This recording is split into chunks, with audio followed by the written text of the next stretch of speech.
Many people wondering how big is Hurricane Dorian, as you are taking a look at, of course, the trajectory of this storm on that right-hand box. It is about the size of Georgia. So again, thankfully, Hurricane Dorian is showing its charts, moving it further off of the Florida as it hits more of just the coast of the U.S.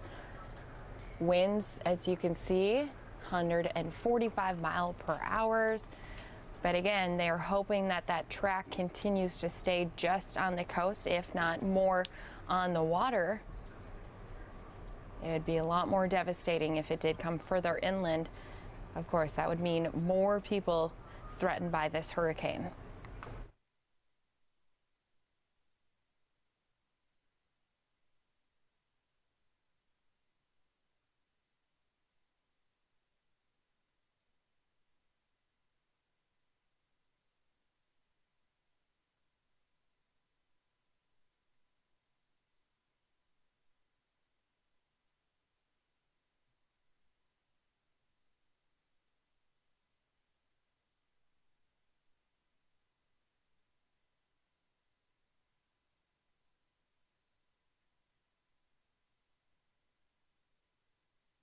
And we've all seen its slow, relentless advance and catastrophic. Hurricane Dorian continuing to pound northern Bahamas early today. It is one of the strongest Atlantic storms ever recorded and left wreckage of homes, roofs, tumbled cars, toppled over power poles in its wake, and it is slightly decreasing in its intensity, but again, it is a powerful category storm that is crawling along the Grand Bahama Islands, and again, going to continue to make its way towards the U.S. through today into tonight.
And that lower right-hand box, I am actually going to switch it on over to our main box here. Give me just a quick minute.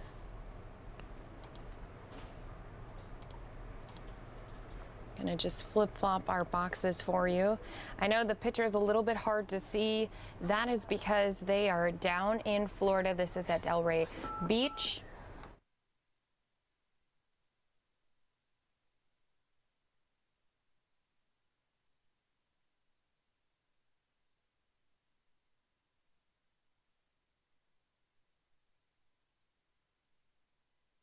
And I believe it is actually Hutchinson Beach, Florida.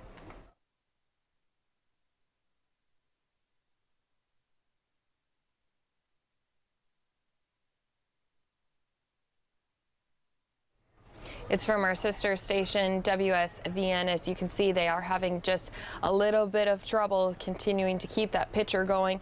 Storms do get in the way of sending signals and to our satellites. So if I do see it pop back up, I of course will bring us out there as it's giving us a live look walking on that beach at what they are seeing already from the outskirts of the hurricane. They're already seeing effects on that coast of Florida from strong winds, some rain, those waves obviously continuing to crash inward as our Category 4 Hurricane Dorian makes its way to the U.S.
All right, well, good afternoon, everyone. Thank you for being here with us. I just wanted to go over real quick who we got with us this afternoon. Obviously, the First Lady, Marty Kemp, our Lieutenant Governor, Jeff Duncan, Insurance Commissioner, John King, GEMA and Homeland Security Director, Homer Bryson, and our Attorney General, Chris Carr. I want to thank you guys for being with us today.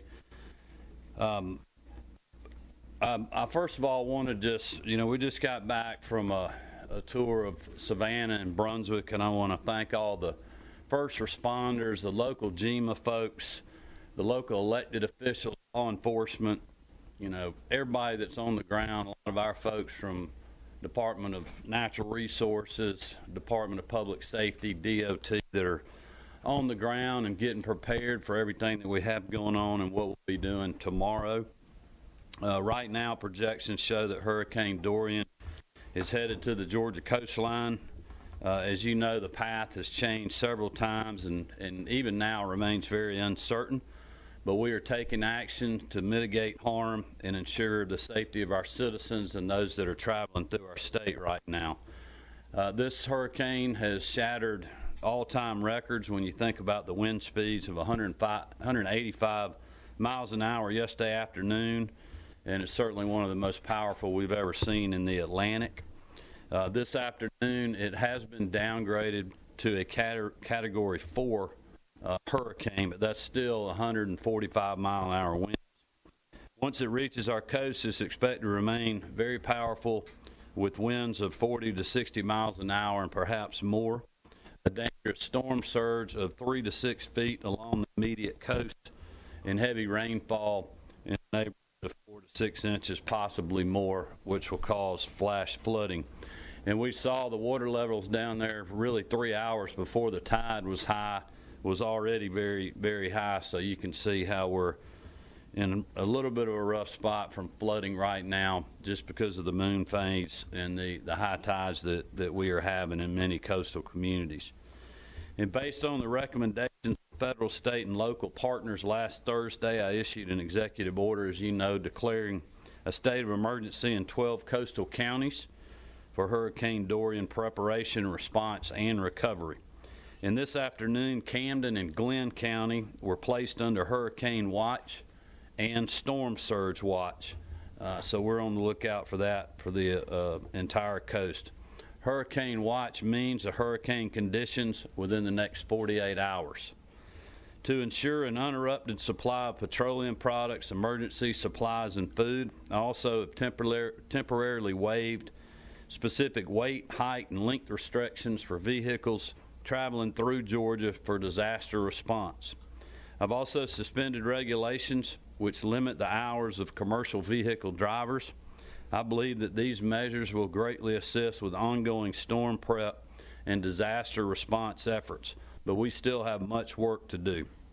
We have remained in close contact with the White House and President Trump, Florida Governor Ron DeSantis, South Carolina Governor Henry McMaster's, and also North Carolina Governor Roy Cooper, as well as many other agencies at all levels of government. We are committed to the safety of our people and our citizens, and as a result, yesterday evening I issued an executive order requiring the mandatory evacuation of individuals east of I-95 in 6 counties: Bryan, Chatham, Camden, Glenn, Liberty, and McIntosh, which started at noon today.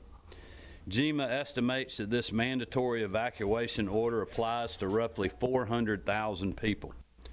To aid in the traffic flow for this evacuation, GEMA and the Georgia Department of Transportation will also start westerly contraflow starting at 8 a.m. tomorrow.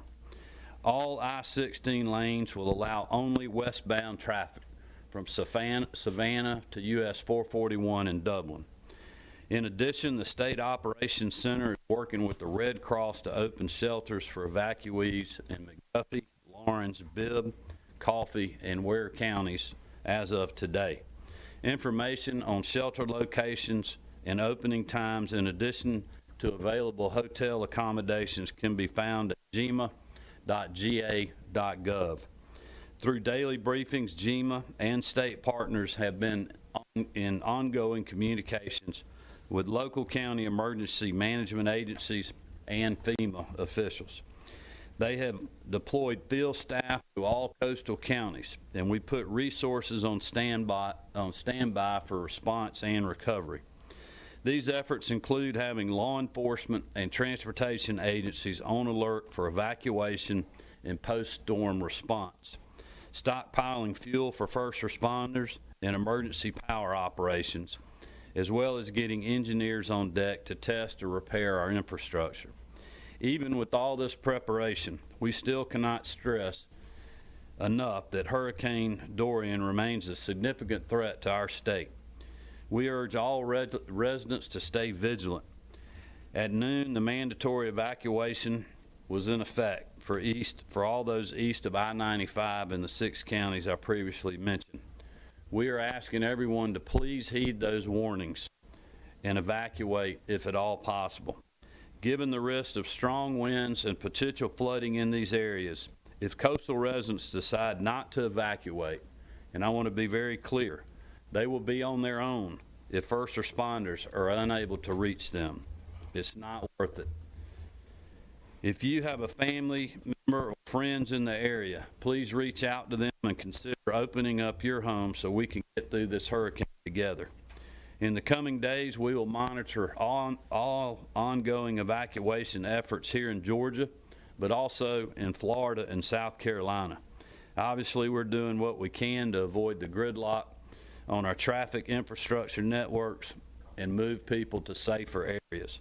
We understand that we're dealing with a lot of logistics in Georgia because we have people from South Carolina coming into our state to travel on the I-16, and we have people coming up from Florida. So it's creating a little bit of a double-edged sword for us. But we have methodically planned this out, and I think that certainly having the contraflow in the morning will help with this. We've also got teams ready to tackle debris removal, including chainsaw crews near the coast provided by the Department of Natural Resources. And I've spoken with Commissioner Mark Williams earlier today, and he assures me that they are ready. He also let me know that our state parks are waiving parking and pet fees for all evacuees. People can dry camp for free, and pets do include equine or horses.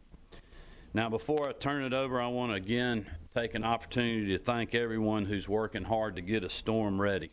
I certainly appreciate the outreach that we've received from the White House and President Trump, as well as his administration.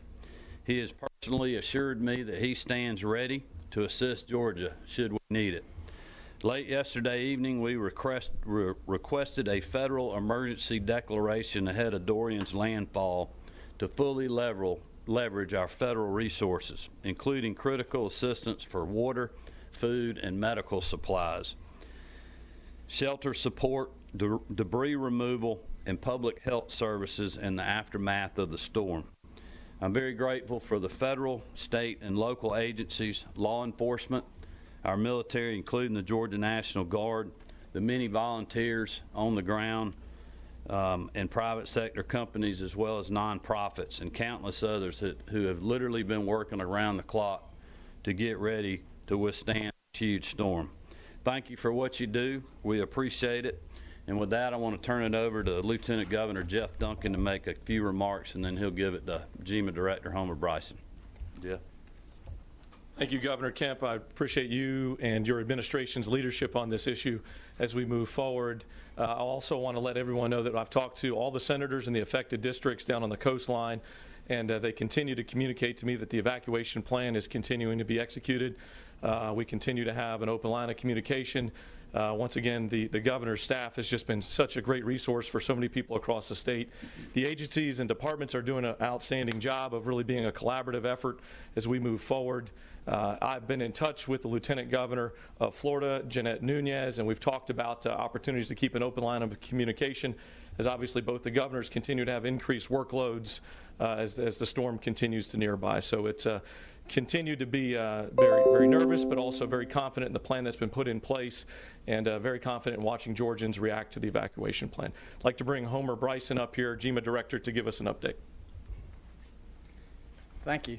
The governor gave you a very comprehensive overview of what we're doing as a state to support our local citizens and local governments along the coast.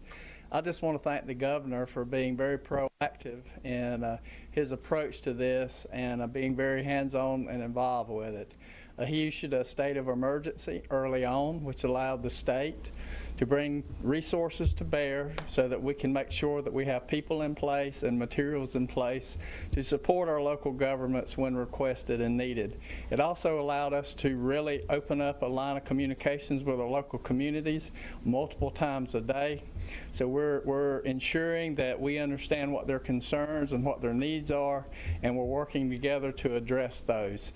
Again, he was aggressive with asking for the federal declaration. We've already received that. What that does for us as a state and for our local communities is that it frees up FEMA to provide resources for emergency protective services, which is a big benefit to us as a state and to our citizens. And with that, I'd like to bring up Attorney General Chris Carr.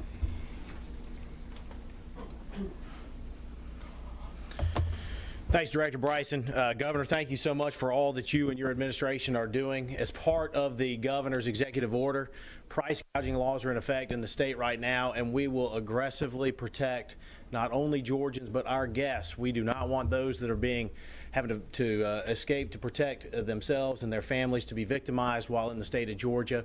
A reminder to all businesses, make sure that you understand what the executive order says. Each violation of that law can result in a $2,000 to $15,000 fine. And we will, as I said, aggressively protect those that are in our state. In addition, now is the time that we oftentimes will see scams for those that may have to rebuild. Debris removal and or rebuilding of homes. Please know who you're working with. Please get all estimates and contracts in writing, and please don't give all of the money up front. Make sure that you know who you are dealing with in particular. And also, we see charity scams. Now is the time we need to be standing up and protecting each other, not taking advantage of each other. And we will see scams, not only those potentially in the Bahamas, but those in the state of Georgia as well. And we will aggressively go after those who are taking advantage of those most vulnerable. So thank you again, Governor. Appreciate the opportunity to speak. All right, I'd now like to bring up Insurance Commissioner John King for some brief remarks. General. Good afternoon. We are currently working very hard with Governor Kemp and the rest of the Team Georgia to make sure that we are set for success, not only to protect our citizens in the coast and throughout the other affected areas, but also getting ready for the recovery phase of this operation. And so working with industry to be getting ready as soon as Homer Bryson and the team clears the routes to get us back into the areas, to go and help citizens in getting their claims, working with citizens. The key today is to make sure that people are prepared for that recovery phase, to make sure they inventory all their valuables, make sure to take photographs, take care of key documents that they'll need to make sure that they get, obviously, the insurance claims process. So we stand ready, and we're waiting for the storm with a great deal of trepidation, but we stand ready to deal with this. Governor Kemp? All right, we'll open it up for questions. If anybody's got any? You talked about the fact that people who stay will be left, sort of to their own devices. Can you underscore just how important it is you think everybody gets out? Well, I know, and when I was on the coast, I heard this. I mean, our whole coastal area, and especially those in South and Southwest Georgia, I mean, they're hurricane weary for sure. I think the good news about what we've been through as a state over the last 3 or 4 years, our team has great experience to be prepared for these things. We've certainly learned a lot through the years, and we got experienced people, so I'm letting them do their job, and they know how to do it. But I know our people are tired of evacuating. I know they're frustrated. It scares me that this storm has moved so slow that people think they have more time than they do. The reason that it's been upgraded to a hurricane watch and a storm surge watch is because they think something's going to happen within 48 hours. The cone is still touching the Georgia coast. And, what I learned on the briefing yesterday with the president and the other governors and FEMA and the national weather people was, look, anywhere in that cone, the eye of that storm can end up or can be, which still makes us very vulnerable. And especially for those on our barrier islands, if we have heavy flooding, which I believe that we will, if we get the kind of rainfall that everybody's saying we will, it's going to be very hard getting on and off that island in any kind of vehicle. And if people have a medical emergency or an issue with structures and get trapped, it's going to be very hard for us to get to them. So that's why we think people need to take the advice of evacuating. Get your belongings together and start moving as soon as you can. And I think we've spread that out a good bit, I think, and the contraflow will help tomorrow. So hopefully that will be very orderly. We got to see the traffic a couple of times while we were down there today. I've been getting reports from the State Patrol as well, and everything seems to be moving very well at this time. Governor, what about those who are physically unable to evacuate on their own? I'm going to let Homer speak. Yeah, I'll let Homer speak to that because he's got that answer. As I said, we've been working with the counties for several days now, and early on, we identified that to allow them to sort of take the lead with that on how we move those folks out. Timing is unique to each county, so they need to be the driver of that and us there to support them. So our Department of Public Health has been working hand in hand with those. We've identified patients that need to be moved. We've spun up state contracts to provide busing, ambulances, and other support. We've identified areas that these individuals can be taken to. So we're well into that process, and I actually received a report back about 2 hours ago that it was working smoothly at this point. Now, I will just add, yesterday when I was at the SOC, the public health officials were some of the busiest folks in that room because they were already moving and preparing to get folks moved. So big tip of the hat to them. All right.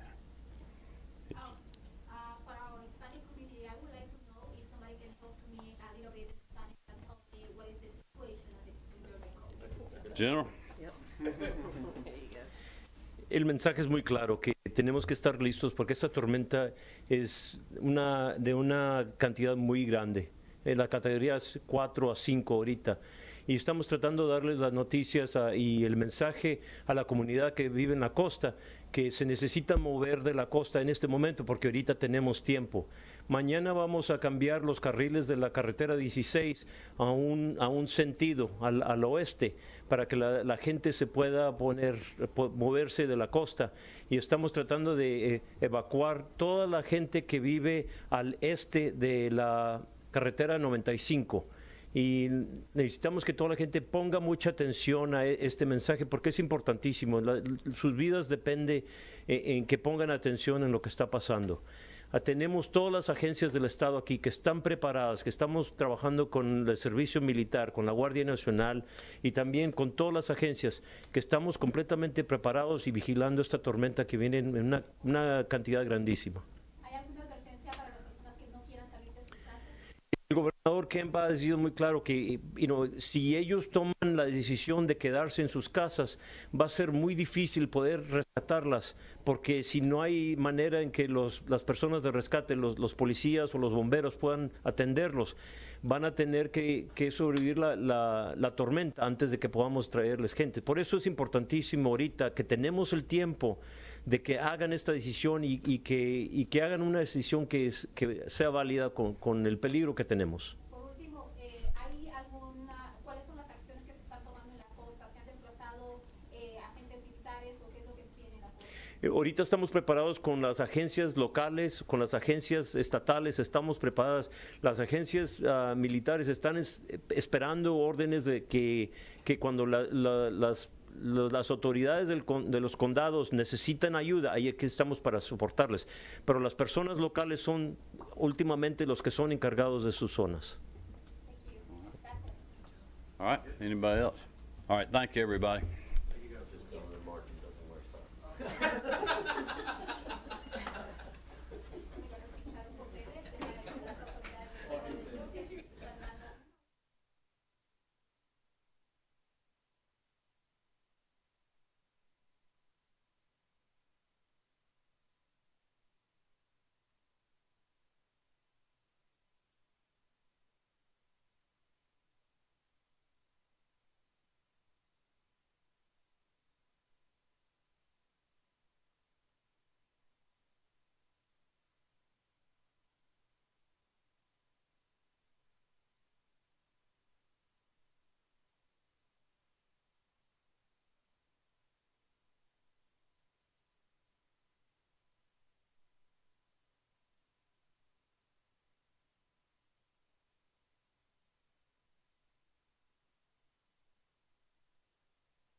storm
offshore, but some people in North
going on over there? Well, Luann, Charles, I can tell you it has been such a beautiful day on this.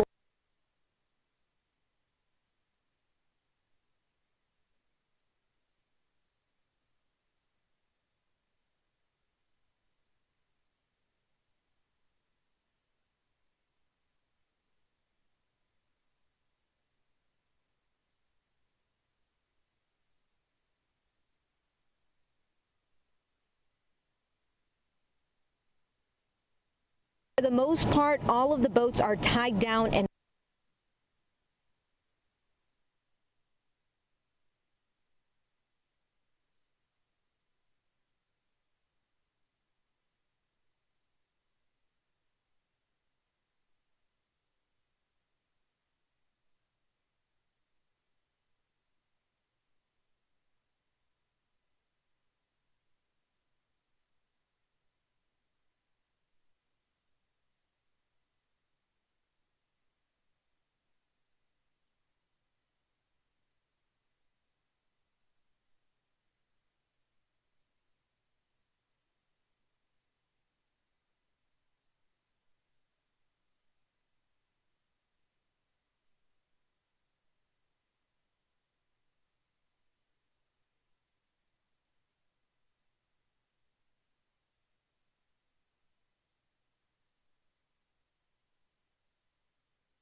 for you as we continue to monitor Hurricane Dorian. Of course, the first thing we're going to do is check in with meteorologist Brooks Tomlin. Brooks, where the storm is right now, I'm amazed we're getting this kind of video coming out of the Bahamas. Yeah, absolutely. Cell phone coverage is pretty miraculous compared to what we were, 10 years ago. Good afternoon, Bob and Amy. Good afternoon, everybody. Monday afternoon, Labor Day of 2019. Not the way we want to be spending it, but once again, cautiously optimistic now on the track of Dorian as we go through the next 48 and 72 hours. Guardian Live weather radar pinpointing Dorian right on the north coast of Grand Bahama Island. And the problem is, again, for the next 12 to 18 hours, is not forecast to move much still. Around here on the northwest side, we are seeing the wraparound flow, the northeast winds, tropical downpours coming in off of the Atlantic, very rapid moving squally weather. Good news, no thunderstorms likely as we are just seeing a very tropical atmosphere. A lot of rainbows. Hope you saw some as well. All right, hurricane warnings right now. Brevard County, coastal Volusia County, Flagler County, I think with the 5 o'clock National Hurricane Center advisory and update, we will see that watch turned into a warning. Tropical storm warnings for all the rest of Central Florida, including Seminole County, Orange County, Osceola, Inland Volusia, and Lake counties. Northeast winds continue to come into Central Florida today, tonight, and tomorrow. Through the morning hours, we'll see steady north and northeast winds, generally 10 to 15, 20, 25 miles an hour, a little gustier in the squalls. Once we hit late morning through afternoon hours, that's when we expect the wind speeds to start to pick up. So let's talk Dorian right now. 2 o'clock advisory from the Hurricane Center, winds 150 miles an hour. So yesterday, we had 185 mile an hour winds. It's a little bit weaker today, still a very strong Category 4 storm. If you're a barometric pressure, if that's how you like to read storms, yesterday the pressure was around 910 millibars. Now it's up to 938 millibars. So why is it a little bit weaker? Couple of reasons. Number one, could be a little bit of land interaction with Grand Bahama Island and the Abacos. More than likely, a little bit of upwelling with that storm sitting over the same spot, and also an eye wall replacement cycle undergoing as we speak right now. Latest on Dorian, the track from the Hurricane Center, again, not much movement for the next 12 to 18 hours. So Grand Bahama Island still going to be feeling hurricane winds for at least the next 12 hours, maybe 18 hours. And then as we go through tomorrow, that's when we start to see it accelerate towards the north and the west. By the time we hit tomorrow evening, that's when Dorian is going to be offshore Brevard County. So once again, if you have any kind of plans or last minute preparations today, this evening, or tomorrow morning, get them done, because as we go through the day tomorrow, weather conditions will deteriorate, and quite rapidly, depending on how far offshore Dorian remains and how close you are to the Atlantic coast. So Tuesday night off of Brevard County, Wednesday morning, 8 o'clock, Dorian is moving quite rapidly up towards Flagler County and then offshore of Jacksonville, Florida. And then as we head through the next few days, the rest of the week, it could be coming close to South and North Carolina. What can we expect around here? Well, on Dorian's current track, I've placed that in red with 3 somewhat recent hurricanes that tracked off to our east. Dorian's track right here, this blue line, that was Hurricane Matthew 3 years ago. And you can see the track for Dorian right near or even a little further offshore than what Matthew did. So if you remember Matthew from 3 years ago, remember what the weather conditions were like during Matthew, I would expect to see very similar conditions as we go through the next 48 hours. This blue line right here, 1999, Hurricane Floyd. This blue line right here, 1989. Hurricane Hugo. Wind gusts from the last 24 hours. Again, the squalls coming in off of the Atlantic with the gusty northeast winds. Winds have been gusting up to 40 miles an hour in Daytona Beach, 35 miles an hour in Melbourne. We'll continue to monitor Dorian and its impacts here in Central Florida. For now, send it back to you. Brooks, thank you. Brevard County businesses are boarding up, many of them just closing up shop. Let's check in with the news station's Mike McNolly for more. So right now we're at this little plaza that's just off the beach. This is where you come for your morning coffee. You can come up for an ice cream cone or a slice of pizza on a beach day. But have a look. All of these storefronts boarded up, shuttered up.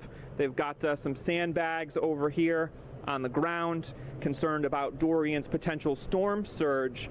Today in Brevard County, a lot of people are already out. The evacuation order went into effect yesterday morning. And a lot of folks that I've been talking to say even though right now things are encouraging with this eastward track, doesn't look like there's going to be a Florida landfall, the folks telling me they don't want to take any chances because you could still see potentially hurricane force winds here on coastal Brevard County. And a lot of folks from other parts of Florida coming over here right now to take some pictures, to take in the view before things get real ugly. I mean, it's a little scary, but at the same time, that's why we're here, because we want to see what the ocean's doing. Okay, and back that way, straight shot, is the Causeway Bridge. The Brevard County Sheriff's Office says they won't close the bridge at any point during this event, but they could have deputies warning folks not to cross over here to the barrier island, just letting folks know that it's very dangerous, and if they get over here and they find themselves in an emergency, it's possible that police, fire, paramedics won't be able to come to you because of the high winds. It makes crossing the bridge very, very dangerous. In Melbourne, I'm Mike Magnoli, Fox 35 News. 2:35 right now. This just in, Port Canaveral is now officially closed. Officials saying no ship, regardless of size or service, will be allowed to pass through the port. They also tell us the drawbridges will close before predicted gale force winds, which is 39 miles per hour, and it's not going to reopen until all the severe weather has passed. Well, thousands of power crews are getting in place just ahead of the storm. Duke Energy, OUC, FP&L, all of them bringing in workers from around the country, even Canada, to help restore power if, in fact, we lose power. Now, once the storm passes, those companies say you should report any outages and, of course, most importantly, stay away from any downed power lines. Governor Ron DeSantis suspending tolls for evacuees, State Road 528, 417, and the 429. All of them have had tolls suspended, as well as the express lanes on I-95 and I-75 and along the Turnpike. By the way, if you need a place to evacuate, Airbnb has got Open Homes program. They started it last week. Airbnb hosts can volunteer to open up their homes for free to evacuees. The evacuees can look for homes in Georgia, Alabama, South Carolina, North Carolina, and here in Florida. We've got a map for you, all of the available homes on Airbnb's website. And Rosen Hotels and Resorts, they're offering up special discounted rates at all of their hotels. There are 8 in the Orlando area. Now, all the hotels are currently booked through tomorrow. However, they do have vacancies starting on Wednesday. The cost starts at $59 a night. And here's what's special about many of these Rosen hotels. They will allow you to bring your pets. Lynx buses going to run through their Labor Day schedules today, but then they're shutting down for the remainder of the storm. They will only be providing life-sustaining trips for like dialysis treatments. Sunrail also shutting down for the entire week. Service was already scheduled to be shut down today for Labor Day. Officials say it should be back up and running by next Monday, which would be September 9th. And in Lake County, people are really stocking up on their supplies, and they are planning to stay put. Yeah, the news station's Jessica Albert has that side of the story. Most of the residents here in Astor have been here before. They've had their yards flooded. Residents are preparing their homes and are preparing to lift their boats out of the water. There are a lot of canals behind these homes, and these canals are connected to the St. Johns River, which is expected to flood. The county says the river is already at minor flood stage. The people we spoke with say they are ready for this storm. We spoke to a former nurse who bought supplies. We put our boat up as high as we could get it out of the water, and we took everything off of our dock, and we took all of our plants down, and I got supplies in case anyone needs water or food or anything, and I just got medical supplies for, you know, accidents if anybody gets hit with a glass or anything like that. The county has placed this area along the St. Johns River under a no-wake zone. They want the residents here to be prepared for potential flooding. In Astor, Jessica Albert, Fox 35 News. Coming up next on the news station, we're going to take you out to Brevard and Flagler counties and check in on how people are getting ready for the storm. Be sure to stay right there. We'll be right back.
anybody in the United States that have any kind of help and they can go with their boat or something and help the Bahamian people, please. We're talking storm surge, strong winds, and heavy rain.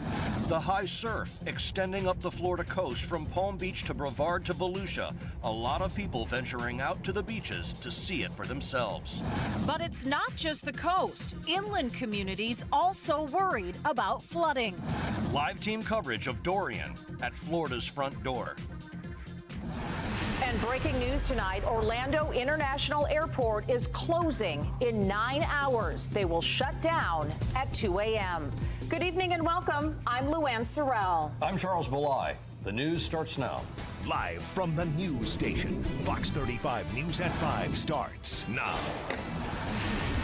Breaking right now, the new 5 o'clock advisory for Hurricane Dorian is out. Let's get right over to the chief meteorologist, Glenn Richards. Glenn. Yeah, nothing but good news here when it comes to the track now and the brand new information out from the Hurricane Center. Take a look at the satellite picture again, showing the center of circulation right at the very end. It is going due north, even a little, it seems like a little jog northeast. That's huge because, again, based on the current forecast track for it to be about 70 miles offshore, it needs to be moving more north-northwest. It's not. It's moving due north and a little bit north and east. That would take it a little bit farther away from Central Florida as we go through time, which again is great news. Take a look at the visible satellite imagery again, showing the center very vivid right here. Still a powerful hurricane, no doubt about it. But as Brooks has been talking about, the winds really only extend out to, at least the real strong winds, up to like 50, 55 sustained, only about 40, 45 miles to the west of the center. And again, it looks like the center is going to be at least 70,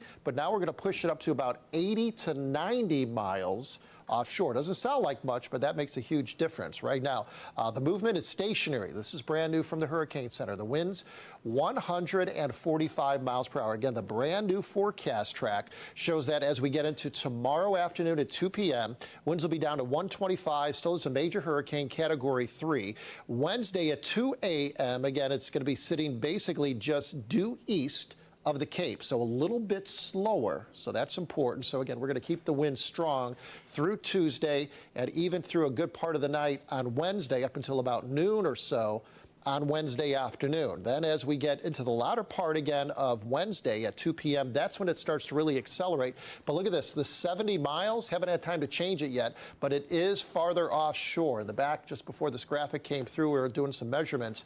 Looks like it's about 80 to 90 miles offshore. So again, the trend is fantastic for us. Again, showing again that gradual nudge and move to the north and then maybe even north and east. The steering flow, you can see the winds right there helping to steer the system along. Here are your warnings right now. The hurricane warnings have been extended now farther north. It does include Flagler County and St. Johns County. And again, coastal areas down to the south through Brevard and also, of course, through Volusia and Indian River County. Inland locations now, all tropical storm warnings now, including eastern Marion County, also up towards Putnam County, and farther up to the north, also Lake County, Seminole County, Metro Orlando, and Osceola County. Let's talk about the winds. Right now, winds are blowing in out of the northeast at about 15 to 22 miles per hour. And let's take a look at the forecast now.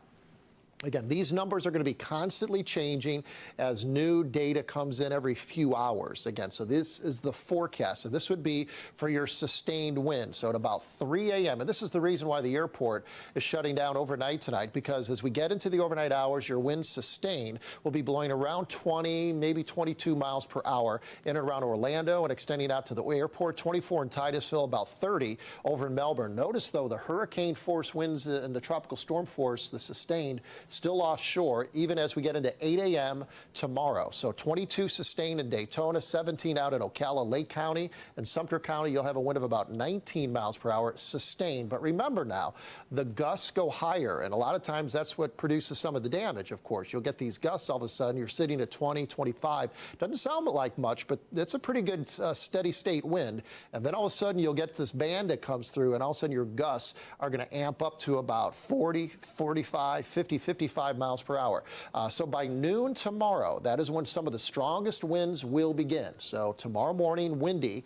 By noon tomorrow, especially along the coastline, look at Melbourne. You'll have a sustained wind of about 40 miles per hour, 43 as we head towards 5 p.m. In and around Orlando, about 25 to 27 mile per hour sustained winds. Again, gusts are going to be higher than that. 22 in Palm Coast. Again, we've been kind of waiting and holding off on showing you these more detailed numbers. We've been kind of giving you more general numbers because now, again, we're seeing that movement to the north. Now we can be more accurate as to what you can really start to expect inland and again, all along the coastline with the sustained winds and, again, the gusts. Again, these are your sustained winds. You will get gusts up to hurricane force. Then as we get into the evening hours, this will be tomorrow evening, Tuesday evening, into the overnight. Again, look at the sustained now. 41 in Daytona, 64, at least at that moment, in Titusville. Again, this is computer model generated. As new data comes in, those numbers are going to jump around. 59 miles per hour in Melbourne, sustained. That's a strong wind, sustained, and again, hurricane force wind gusts as we go through, again, the latter part of the overnight. This is Wednesday morning now at about 7 a.m. Sun's popping up. We're expecting still sustained winds of around 40. That's tropical storm force in Sanford, in and around Orlando. The same thing back along the coastline, sustained around 53 to 60 miles per hour, again with the center sitting offshore. But remember now, based on some of the brand new satellite imagery and radar imagery, the center may be a little farther offshore. That will bring down these numbers. But based on what we have currently, these are your sustained winds. Again, at Wednesday, still at 1:30 in the afternoon. Notice, though, the wind direction is now changing, coming in from the due west. Brooks talked about this earlier, how we'll get like a big gush and push. We've seen this with past tropical systems. That, again, as the center of the low, the hurricane moves away, that huge pressure difference, the high is building in back in on the west side. You'll get the stronger wind for a while. And right now, we're still expecting a west wind in Daytona at 44, even at 1:30 in the afternoon on Wednesday. That's the reason why all day tomorrow is not going to be good. Wednesday also still not good. It's not going to be until the evening hours that the winds will start to ease up. Here's 5 p.m. on Wednesday. Still, again, sustained winds are around 20 to about 35 miles per hour. Again, over towards Daytona, also up in Palm Coast and Gainesville. You'll also be at that time looking at a sustained wind of 31 coming in out of the northwest. So again, things will start to improve, but not until Wednesday evening. So things begin to pick up during the day tomorrow. The peak is going to be late tomorrow during the overnight and through the morning hours on Wednesday now because we've slowed things down a little bit. But again, here's the best news of all, Charles and Luann. Look at the center right here. It's sitting, but it is starting to slowly drift now to the north. And we're even seeing just a hint of a move to the north and east. We'll talk much more about the, not only the wind, of course, we'll talk more about storm surge and also how much rain to expect based on this brand new forecast. That's coming up in just a bit. Glenn, that is great news. We have been waiting for that turn since last night, and now it's finally here. Well, Hurricane Dorian slamming the Bahamas right now. The powerful storm hovering over the islands since yesterday. You can see in this video here how high the water is rising. The hurricane hunter is flying through the storm, and look at all the lightning. Where is it? It flashed real quick. I missed it. I looked down and I missed it. You did. Well, back on the ground, look at the strong wind and rain in the Bahamas. Officials are estimating that a storm surge is happening of up to 23 feet. The news station's David Martin spoke with a woman from the Bahamas who is in Daytona Beach tonight. Yeah, she is still trying to reach many of her relatives on the islands. David Martin joins us live right now. David, her story is just heartbreaking. It really is, given the fact that, Luann, we've been having a Chamber of Commerce afternoon here in Daytona Beach. I mean, some wind, sure, but the sun's beautiful, the water temperature's nice, and even though you're not supposed to go into the ocean, there have been people all afternoon challenging the surf, no question about it. But it's hard to believe that I'm standing right here in Daytona Beach, Florida, 150 miles that direction. It's a living nightmare. We met Sandra Davis, who came up to us this afternoon and says, I can't get a hold of so many of my friends and my family. So we put her on TV this afternoon to talk through our channel on a live stream to get the word out to the Bahamas. Hey, if any of you know Sandra's friends and family, please go on Facebook, go on social media, put a flag that I'm okay. Take a listen to what she said this afternoon.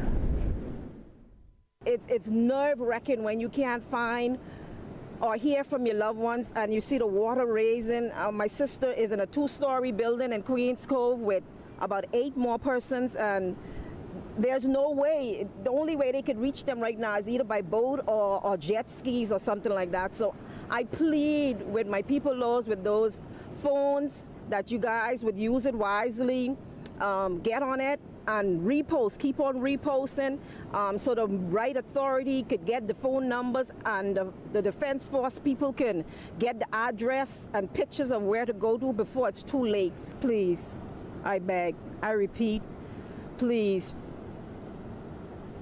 anybody in the United States that have any kind of help and they can go with their boat or something and help the Bahamian people, please, please go and help us. So harrowing indeed, and I can hear it in her voice. She's just fighting back tears all afternoon. Interesting note, she said a lot of the folks in the Bahamas, they don't know how to swim. So when that water does come into their house, as it's rising, even in the 2nd story, what do? Right? They got to climb through the ceiling, she says, onto the roof and hope for some kind of rescue. I just can't imagine what life is like down there, Luann. Can you? David, she just has to be sick with worry right now, but I'd really be surprised if rescue crews could even get out right now, because Dorian has been sitting over the islands for at least 24 hours. And as you said, some of the water is up to the 2nd story. Right, and anybody who might be able to rescue her from the States, we're dealing with our own uncertainty with the storm along the coast, so they're getting ready for the impact on the States. I think the folks in the Bahamas are going to have to rely on local help to get them out of that situation as best they can, but it's going to be, I just can't imagine the recovery efforts for the islands down there. It's going to be years now. Years. Awful.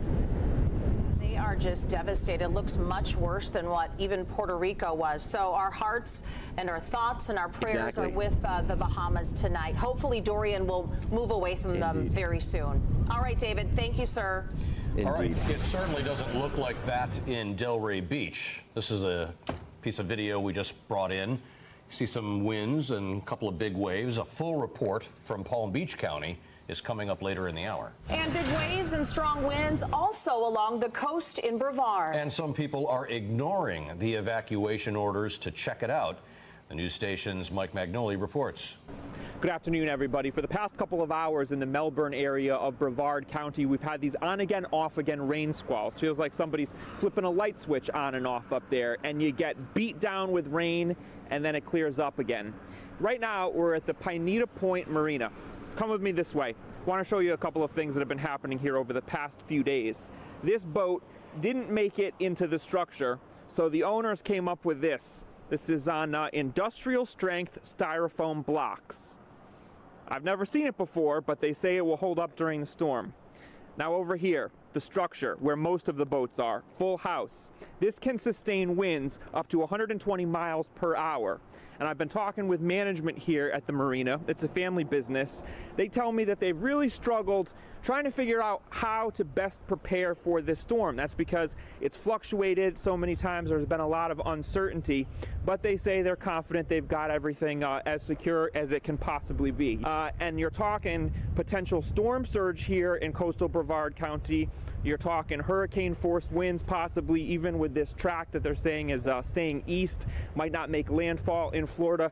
You could still see some significant waves, some significant wind, and this whole area, this part of the marina could potentially be very, very badly impacted by that. As you can see, no one around. So many people in Brevard County have heeded the warnings. They evacuated. That evacuation order went into effect on Sunday morning, and we've seen a lot of people doing that, getting out of Dodge.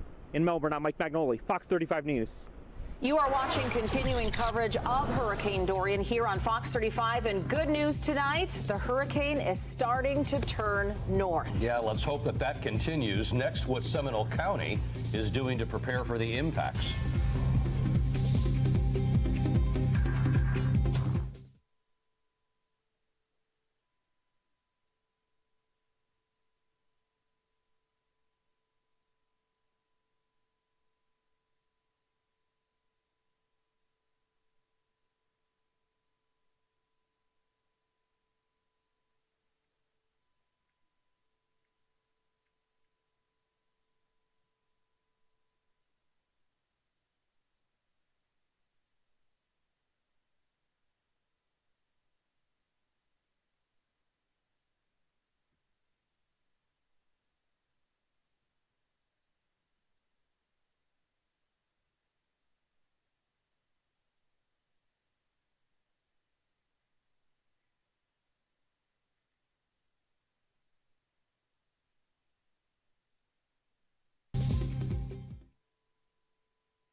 sometimes we kind of so hyper-focused on everything so local, which is good. That's what we're supposed to be doing. But every once in a while, it's just kind of nice to step back and look at the bigger picture of it. So again, as we see the northern hemisphere right now, here's the intertropical convergent zone going strong, of course, new waves trying to develop. And again, this is the area right here. This is Dorian. But again, kind of gives you an idea as to just how large that system is. Again, a very powerful hurricane. It's not a huge hurricane, but it's definitely, it's been the second most powerful, at least when it comes to winds, hurricane across the northern Atlantic, the 11th strongest right now based on pressure, when the pressure yesterday was at its lowest point early in the day.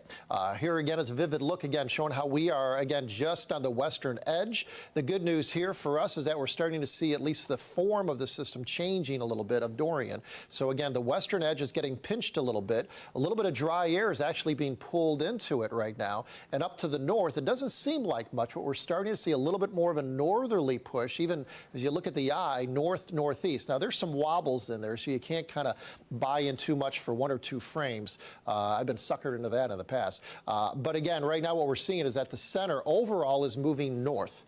Not going to say northeast, but it is moving north. That's huge because remember, all the models say it should be moving northwest. So if you go with the northerly move, if you just extrapolate it out, let's just go due north. Where would it end up? It would be way off our east coast, if, in fact, that does continue to be the case. Some of the models say that will be the case. We'll see. But right now, we have at least pushed this a little bit farther to the east, and I really do believe in the end we're going to find it much farther even than the 80 and 90 miles off of our east coast. Hurricane warnings are definitely still up. That continues now. Flagler, St. Johns County, Volusia, also through Brevard, Indian River County, tropical storm warnings inland. Let's talk more about the winds and the arrival of the winds locally, because again, even if it stays a little bit more offshore, this is the type of wind we're going to have. And again, this is computer model generated. We're not plopping these numbers in here. Up to this point, we've been putting the numbers in based on everything we've been seeing. Now we're going to rely on the model because, again, it is much closer, so it is time to do so, and the model can handle this in a more accurate fashion. And you can see, again, the wind velocity, in other words, the sustained wind and direction, showing a northeasterly wind tomorrow at about 8 a.m. That is when the winds will definitely start to pick up. These are the sustained winds. So 32 in Melbourne, a 32-mile-an-hour sustained wind, that's blowing pretty strong. I'm sure you know if you're a boater and you encounter a 30-mile-an-hour sustained wind, you're feeling that. And there will be gusts even higher than that. Inland, of course, less. As we go through the afternoon, winds will be sustained around 22, 27 inland along the coast. Look at them coming up now. 36, 50, 60, 64 in Titusville. That'll be late tomorrow evening into the overnight as we get into Wednesday morning. 53 in Daytona, first thing Wednesday morning. So again, this is not just going to be tomorrow early in the day and then it's done and we're back to great weather on Wednesday. This is Wednesday afternoon, 2 p.m. Still a 46-mile-an-hour sustained wind in Palm Coast. Winds start to come down as we head towards the evening. So again, Dorian is doing exactly what we were hoping. First, it stalled, it stuck because the high pressure center to the north died, so it didn't have anything to steer it any longer. Now it's beginning to make its move, and it looks like it's going to be moving north as opposed to northwest. Look at the models now. They've all shifted even a little bit more. So again, showing more of a movement, and they're still being generous with showing a little bit of a northwest movement. But again, look at the center.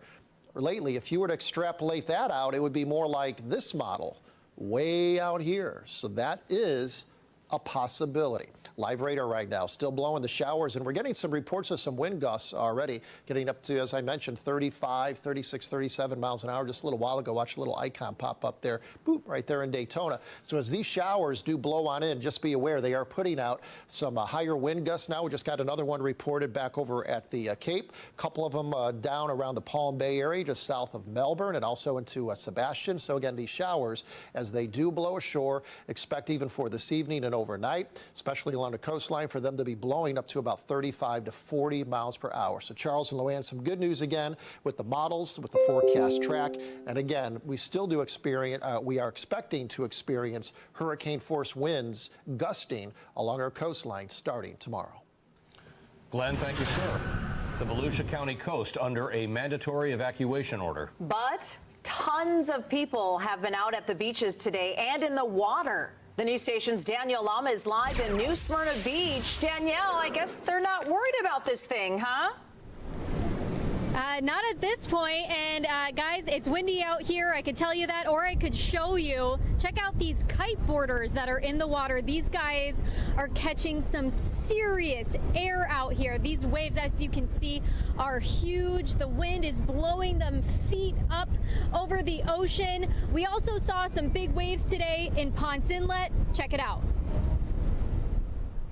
A look at the power of the ocean from Ponce Inlet. Waves crashing onto the jetty, splashing over the rock, officials forced to shut it down. The rough surf and whitecaps stretching across the inlet to New Smyrna Beach. Wind and big waves, a warning of what's to come. Beachside Volusia County under a mandatory evacuation right now. Residents telling us about how they plan to ride out the storm. Well, our plans this year are to actually stay put.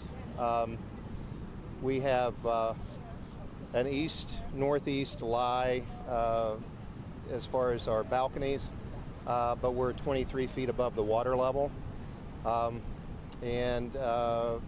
We feel that if things kind of are starting to rock and roll in our condominium, we've got poured concrete in the hallways and the stairwells, and we'll be above the high tide and the high water mark, so we're staying. We're going to evacuate just before the causeway's closed. We're going to wait as long as we can, then we're going to go back to the mainland and stay in a condo that's really it's a fortress. Everybody that's been through any of these knows you can't wait till the end. This isn't fun. This isn't a fun one. And as I mentioned before, very busy out here in New Smyrna Beach. We're right at the end of Flagler Avenue. Take a look at these crowds. There are a lot of people that are just checking out the conditions. They've got their cell phones out. And check out the parking lot here. I mean, it is almost full. We've got restaurants that are busy here on Flagler Avenue. Some people have their animals out with them. We've got a parrot here that is hanging out next to the beach. We've got some dogs getting some air before they have to be hunkered down for a little bit. So I guess the people out here right now just trying to squeeze every last bit of the outdoors that they can before Dorian gets closer. For now, I'm live in New Smyrna Beach. Danielle Lama, Fox 35 News. Danielle, thank you. You know, you and I have covered so many hurricanes in the time that we've been reporting, and it's amazing. Each time you have a storm like this, there's always the thrill seekers. Yeah, but this one's going so slow. I'm sure people are getting cabin fever. Yeah. I know the kids are off like Tuesday and Wednesday, and I'm like, what do you do with them? And this thing is moving at 1 mile an hour. Yeah, they're safe for now. Yeah. You know, they can have a good time now. It's Labor Day. Yeah, but when it starts to move closer, maybe you guys should, go in. Tomorrow. Yeah. You're watching live continuing coverage of Hurricane Dorian. We'll be right back.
offshore, but some people in Orange County are still worried about some flooding. The news station's Brian Scott is live right now. Brian, how you doing out there?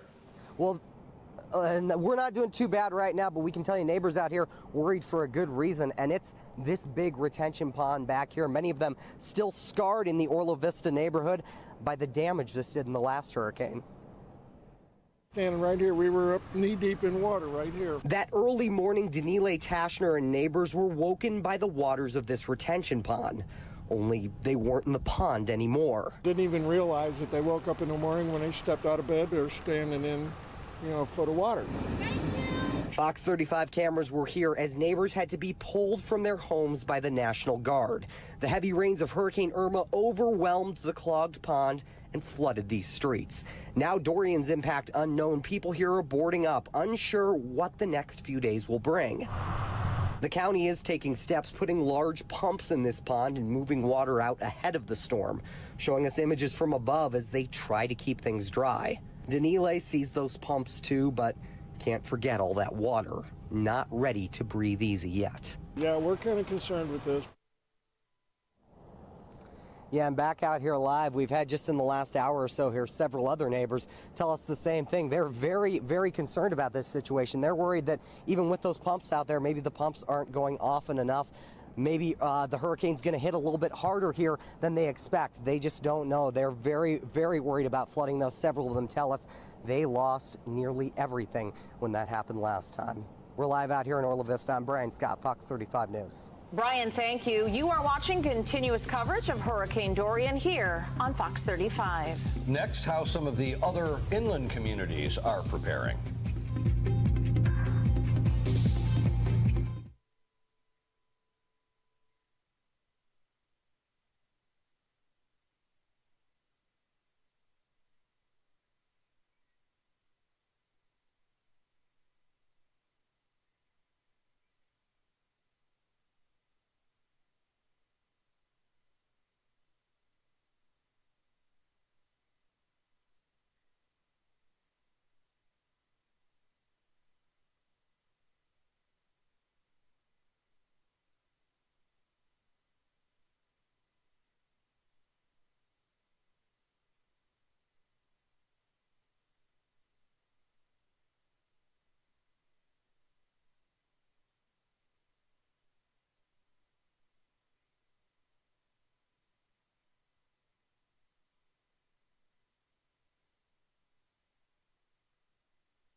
breaking right now at 5:30. Hurricane Dorian is starting to move north. That's good news. Chief Meteorologist Glenn Richards live with this big update.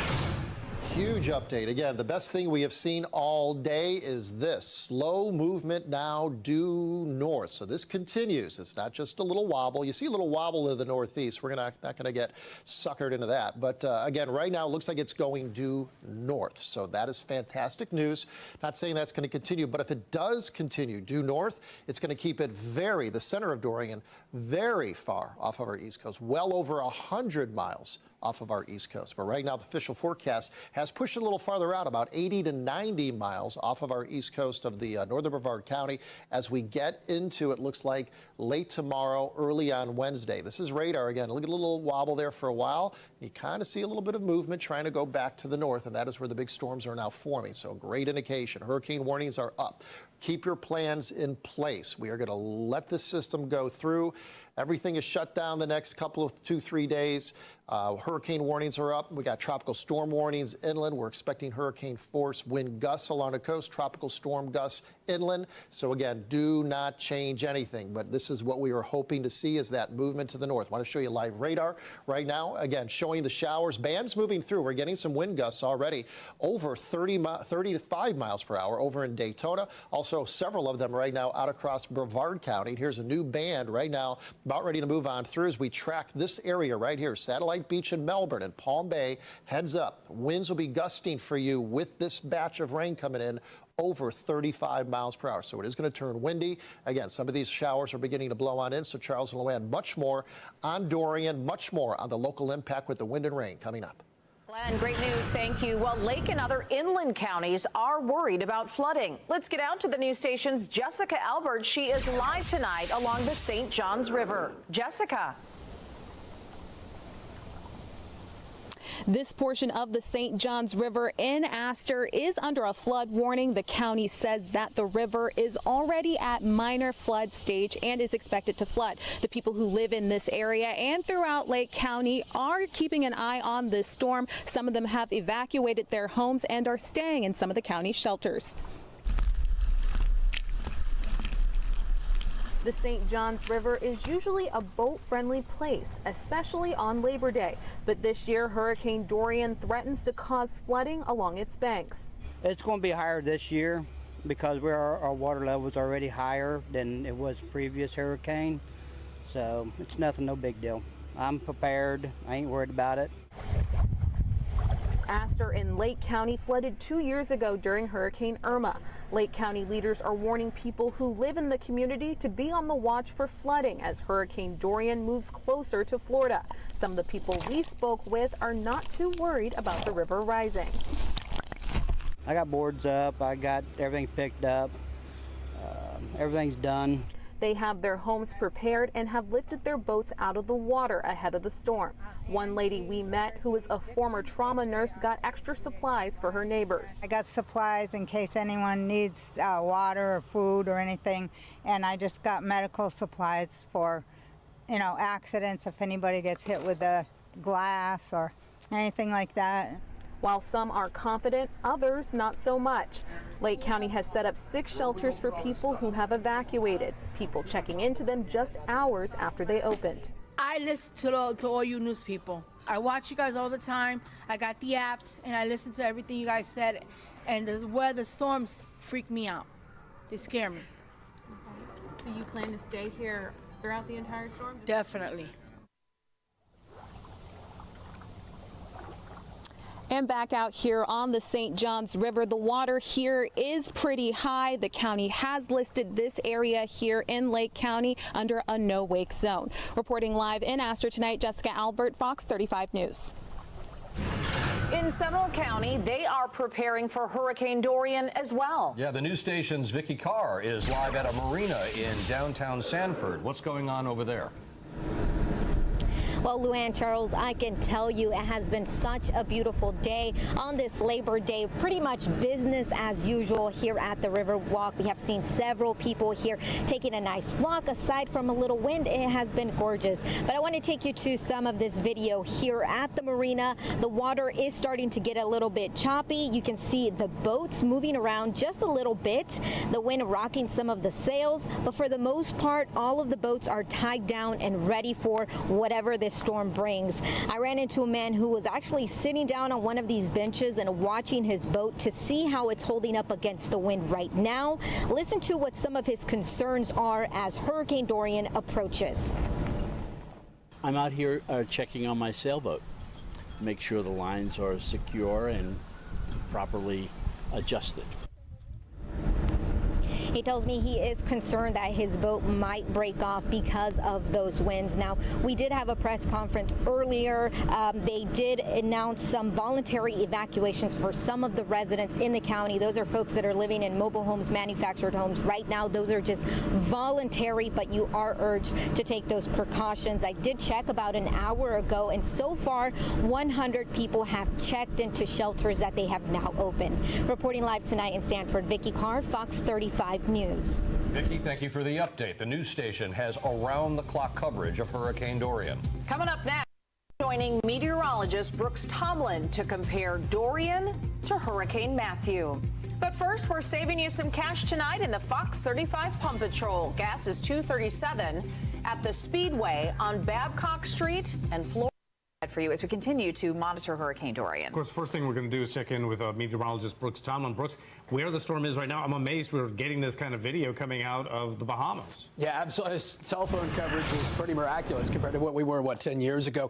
Good afternoon, Bob and Amy. Good afternoon, everybody. Monday afternoon, Labor Day of 2019. Not the way we want to be spending it, but once again, cautiously optimistic now on the track of Dorian as we go through the next 48 and 72 hours. Guardian Live weather radar pinpointing Dorian right on the north coast of Grand Bahama Island. And the problem is, again, for the next 12 to 18 hours, is not forecast to move much still. Around here on the northwest side, we are seeing the wraparound flow, the northeast winds, tropical downpours coming in off of the Atlantic, very rapid moving squally weather. Good news, no thunderstorms likely as we are just seeing a very tropical atmosphere. A lot of rainbows. Hope you saw some as well. All right, hurricane warnings right now. Brevard County, coastal Volusia County, Flagler County, I think with the 5 o'clock National Hurricane Center advisory and update, we will see that watch turned into a warning. Tropical storm warnings for all the rest of Central Florida, including Seminole County, Orange County, Osceola, Inland Volusia, and Lake counties. Northeast winds continue to come into Central Florida today, tonight, and tomorrow. Through the morning hours, we'll see steady north and northeast winds, generally 10 to 15, 20, 25 miles an hour, a little gustier in the squalls. Once we hit late morning through afternoon hours, that's when we expect the wind speeds to start to pick up. So let's talk Dorian right now. 2 o'clock advisory from the Hurricane Center, winds 150 miles an hour. So yesterday, we had 185-mile-an-hour winds. It's a little bit weaker today, still a very strong Category 4 storm. If you're a barometric pressure, if that's how you like to read storms, yesterday the pressure was around 910 millibars. Now it's up to 938 millibars. So why is it a little bit weaker? Couple of reasons. Number one, could be a little bit of land interaction with Grand Bahama Island and the Abacos. More than likely, a little bit of upwelling with that storm sitting over the same spot, and also an eye wall replacement cycle undergoing as we speak right now. Latest on Dorian, the track from the Hurricane Center, again, not much movement for the next 12 to 18 hours. So Grand Bahama Island still going to be feeling hurricane winds for at least the next 12 hours, maybe 18 hours. And then as we go through tomorrow, that's when we start to see it accelerate towards the north and the west. By the time we hit tomorrow evening, that's when Dorian is going to be offshore Brevard County. So once again, if you have any kind of plans or last-minute preparations today, this evening, or tomorrow morning, get them done, because as we go through the day tomorrow, weather conditions will deteriorate, and quite rapidly, depending on how far offshore Dorian remains and how close you are to the Atlantic coast. So Tuesday night off of Brevard County, Wednesday morning, 8 o'clock, Dorian is moving quite rapidly up towards Flagler County and then offshore of Jacksonville, Florida. And then as we head through the next few days, the rest of the week, it could be coming close to South and North Carolina. What can we expect around here? Well, on Dorian's current track, I've placed that in red with 3 somewhat recent hurricanes that tracked off to our east. Dorian's track right here, this blue line, that was Hurricane Matthew 3 years ago. And you can see the track for Dorian right near or even a little further offshore than what Matthew did. So if you remember Matthew from 3 years ago, remember what the weather conditions were like during Matthew, I would expect to see very similar conditions as we go through the next 48 hours. This blue line right here, 1999, Hurricane Floyd. This blue line right here, 1989. Hurricane Hugo. Wind gusts from the last 24 hours. Again, the squalls coming in off of the Atlantic with the gusty northeast winds. Winds have been gusting up to 40 miles an hour in Daytona Beach, 35 miles an hour in Melbourne. We'll continue to monitor Dorian and its impacts here in Central Florida. For now, send it back to you. Brooks, thank you. Brevard County businesses are boarding up, many of them just closing up shop. Let's check in with the news station's Mike Magnoli for more. So right now we're at this little plaza that's just off the beach. This is where you come for your morning coffee. You can come up for an ice cream cone or a slice of pizza on a beach day. But have a look. All of these storefronts boarded up, shuttered up. They've got some sandbags over here on the ground, concerned about Dorian's potential storm surge. Today in Brevard County, a lot of people are already out. The evacuation order went into effect yesterday morning. And a lot of folks that I've been talking to say even though right now things are encouraging with this eastward track, doesn't look like there's going to be a Florida landfall. The folks telling me they don't want to take any chances because you could still see potentially hurricane force winds here on coastal Brevard County. And a lot of folks from other parts of Florida coming over here right now to take some pictures, to take in the view before things get real ugly. I mean, it's a little scary, but at the same time, that's why we're here, because we want to see what the ocean's doing. Okay, and back that way, straight shot, is the Causeway Bridge. The Brevard County Sheriff's Office says they won't close the bridge at any point during this event, but they could have deputies warning folks not to cross over here to the barrier island, just letting folks know that it's very dangerous. And if they get over here and they find themselves in an emergency, it's possible that police, fire, paramedics won't be able to come to you because of the high winds. It makes crossing the bridge very, very dangerous. In Melbourne, I'm Mike Magnoli, Fox 35 News.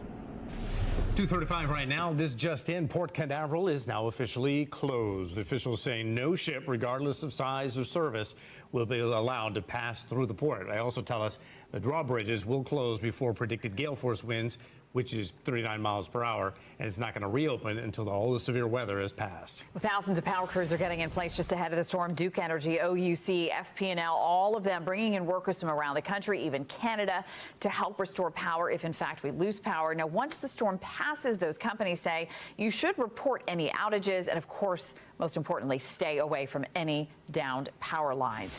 Governor Ron DeSantis suspending tolls for evacuees, State Road 528, 417, and the 429. All of them have had tolls suspended, as well as the express lanes on I-95 and I-75 and along the Turnpike. By the way, if you need a place to evacuate, Airbnb has got Open Homes program. They started it last week. Airbnb hosts can volunteer to open up their homes for free to evacuees. The evacuees can look for homes in Georgia, Alabama, South Carolina, North Carolina, and here in Florida. We've got a map for you, all of the available homes on Airbnb's website. And Rosen Hotels and Resorts, they're offering up special discounted rates at all of their hotels. There are 8 in the Orlando area. Now, all the hotels are currently booked through tomorrow. However, they do have vacancies starting on Wednesday. The cost starts at $59 a night. And here's what's special about many of these Rosen hotels. They will allow you to bring your pets. Lynx buses going to run through their Labor Day schedules today, but then they're shutting down for the remainder of the storm. They will only be providing life-sustaining trips for like dialysis treatments. Sunrail also shutting down for the entire week.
I'm Lieutenant Eric Rainey with the Santa Barbara Sheriff's Office, Public Information Officer. I've got a lineup of speakers for you today that are all going to share their individual involvement and our collective involvement in this incident. I have Sheriff Bill Brown from the Santa Barbara County Sheriff's Office, United States Coast Guard Captain Monica Rochester, Santa Barbara County Fire Captain Mark Hartwig, Santa Barbara District Attorney Joyce Dudley, Assistant Chief Ryan Smith from the California Office of Emergency Services, and Suzanne Grimacy from Santa Barbara County Behavioral Wellness. If you could hold all of your questions until the end of all of our speakers' statements, that would be helpful.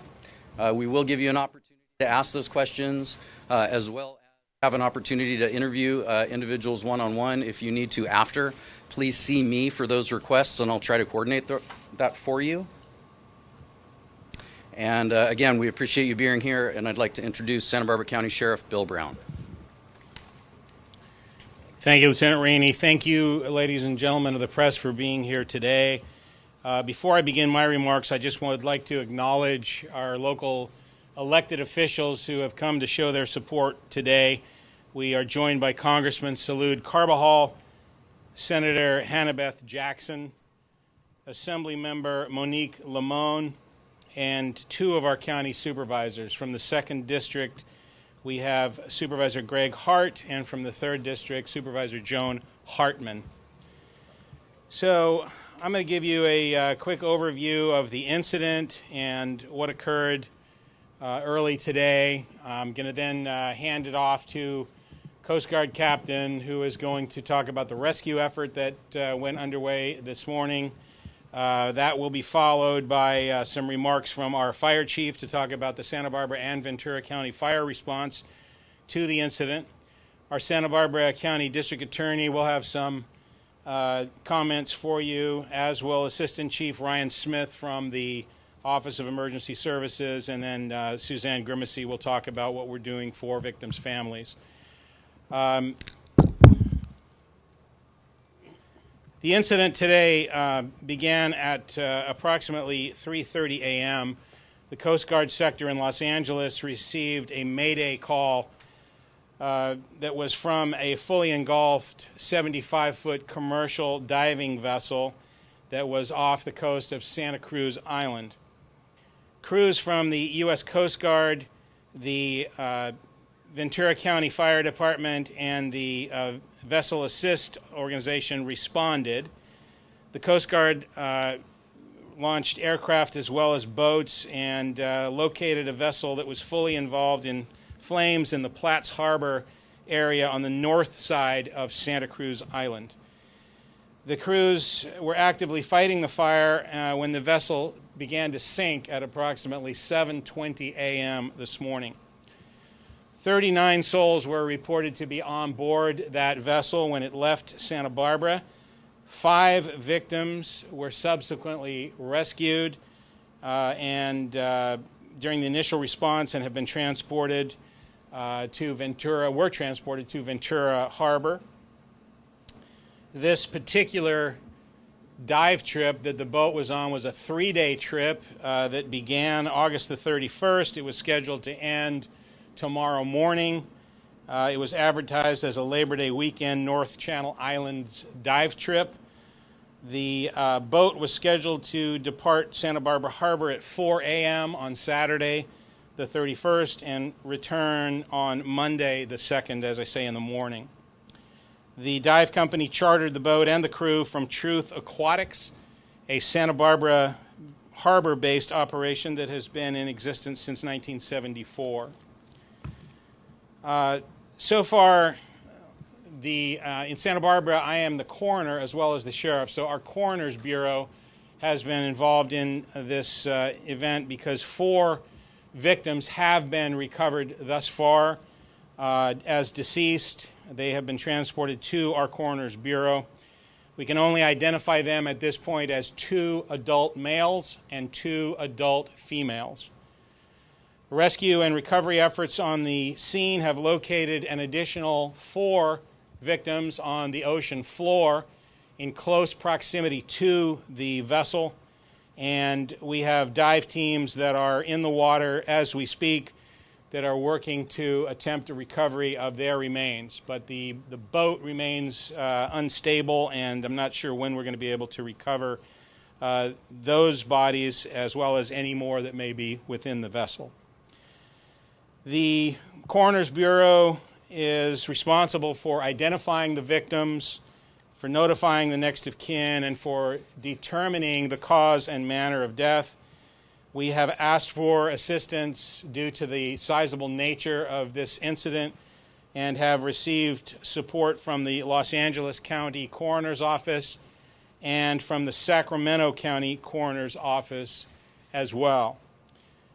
The 4 victims that we have recovered as of now will need to be identified through DNA, and that may take some time. The condition of the remains that are recovered subsequently will determine the speed at which we are able to identify any of the victims. Our hearts go out to the families of the victims of this terrible tragedy. We understand the tremendous burden that they are under right now as they wait to determine exactly what happened and what condition and situation their loved ones are in. We will be working diligently to try to get them as much information as possible as soon as possible. We've also set up a family assistance center, which is designed to provide specialized assistance to family members of victims of this tragedy. I am going to now turn this over to Captain Monica Rochester of the United States Coast Guard, Los Angeles sector, and she will give you a briefing on the rescue effort that was undertaken this morning. Yeah, my name is Sheriff Bill Brown, common spelling.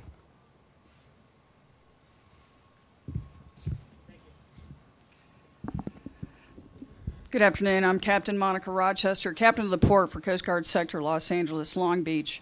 We have been fully involved with this incident since 3:30 a.m. We continue to have Coast Guard vessels continue our search and rescue efforts along the shorelines of Santa Cruz Island.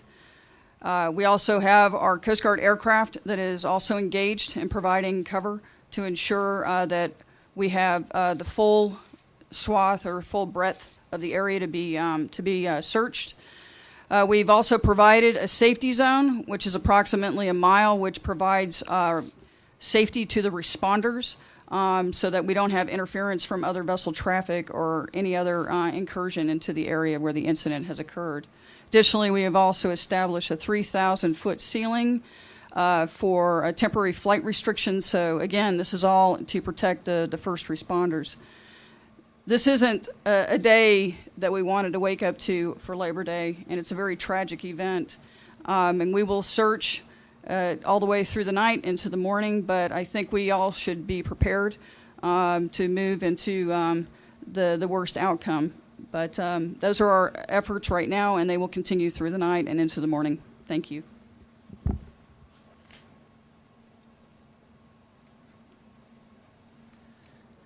Good afternoon. Mark Hartwig, Hartwig. I'm the County Fire Chief and County Fire Warden for the County of Santa Barbara. I want to start by telling you that the hearts of this community are heavy as the families deal with this. For representing those in the water and on the ground and those that are supporting this incident today and into the future, we are saddened with the families and those that are close to the folks affected by this tragedy. From the fire side, we were, shortly after the May Day, the PSAP in Ventura County was notified by the Coast Guard. That initiated an immediate response, as you believe heard this morning from Ventura County Fire Department out of Oxnard. They responded with 2 fireboats. Upon arrival at the scene of the incident, they encountered a fully involved wooden vessel in the waters off of Santa Cruz Island. They began to extinguish the flames and then notified the county fire department here in Santa Barbara.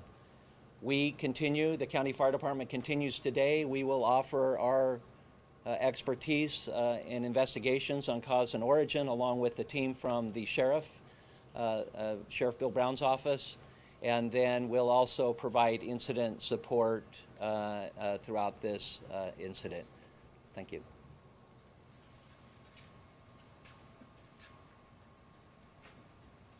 My name is Joyce Dudley, D-U-D-L-E-Y. I am the District Attorney of Santa Barbara County. I represent the people of Santa Barbara County, and on behalf of the people of Santa Barbara County, I want them to understand, and everyone to understand, how much we understand what everyone is suffering from as a result of this. People all over the world, and we appreciate those thoughts. And our primary concern are the victims and their loved ones, and we will continue to address their concerns as quickly as we can.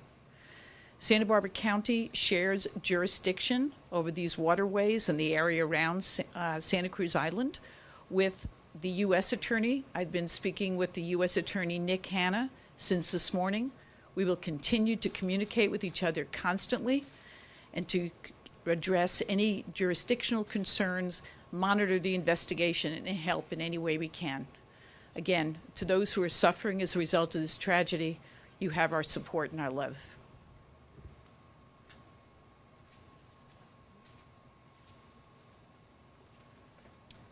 Ryan Smith, Assistant Chief, Governor's Office of Emergency Services, Law Enforcement Branch.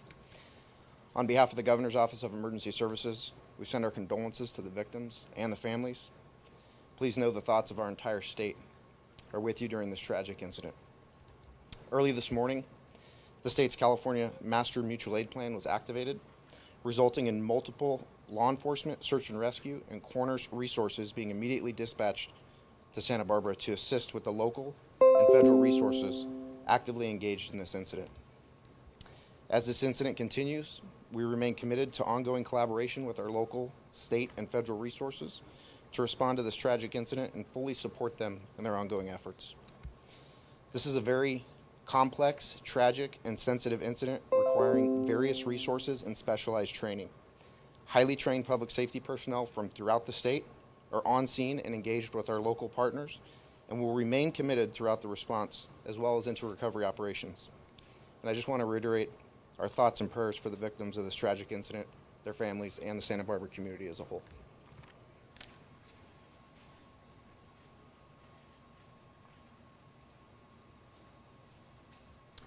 Good afternoon. My name is Suzanne Grimacy. I work with the County of Santa Barbara, the Department of Behavioral Wellness. Today is Labor Day. I know people probably had many plans ranging from working or spending time with family and friends. I'm sure nobody planned to have their day spent the way it is now and waking up to the news that we received.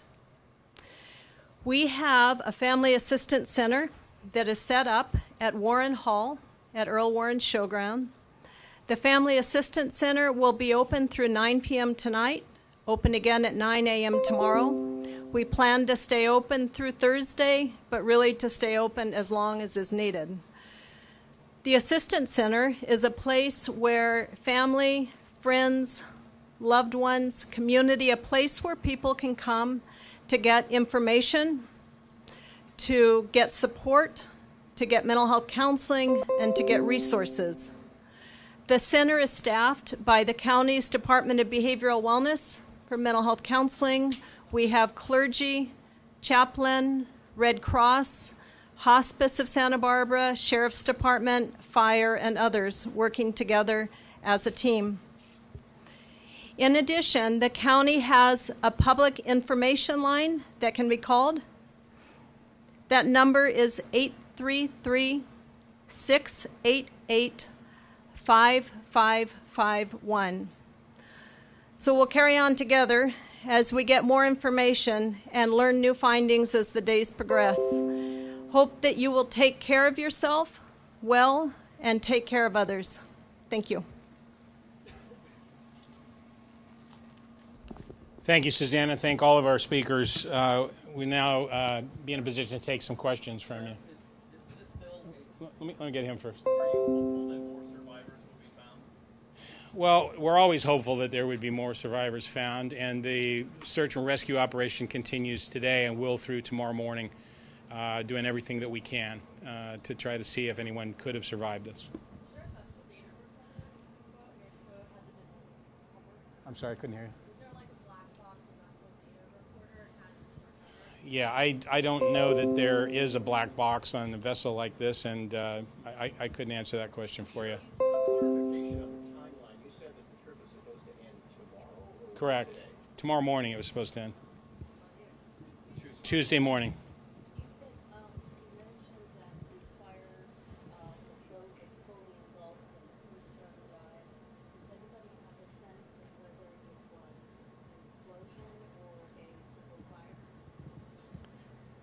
The initial reports that were received in the Mayday were that the fire was underway. There were no initial reports of an explosion. There have been several media reports about potential for an explosion or explosions.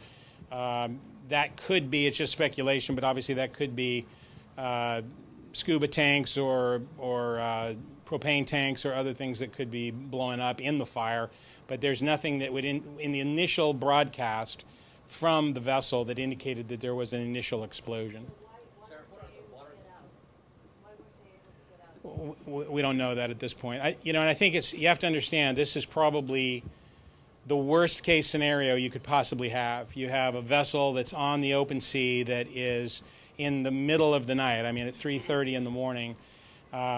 Fire is the scourge of any ship, and the vessel, if not everybody, most everybody was asleep at this time. The majority of the people were the passengers on the ship, and the sleeping compartment was on the bottom deck of the ship, so they would have been sound asleep when this fire started. So you can imagine that of all scenarios, to be in a remote location, have a fire that occurs, have limited, if any, firefighting capabilities that could address that, and then to have all of a sudden a fire that spread very, very rapidly, you couldn't ask for a worse situation.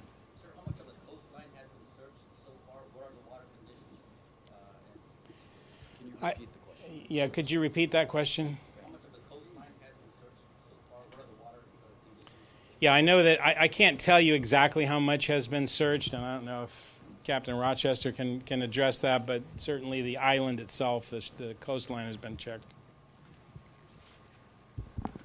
I don't have the actual specific length or amount, but what I can tell you is that we continue the search around the island itself, as well as the water currents have indicated that moving to the west. So we will concentrate our effort also to the west as well. Captain, do boats like that, is there a protocol for escape hatches for below decks people on boats of that particular design? Usually that design is required to have an emergency escape hatch. And what does that usually involve? What kind of an escape hatch? It's usually leads the individuals out onto the main deck.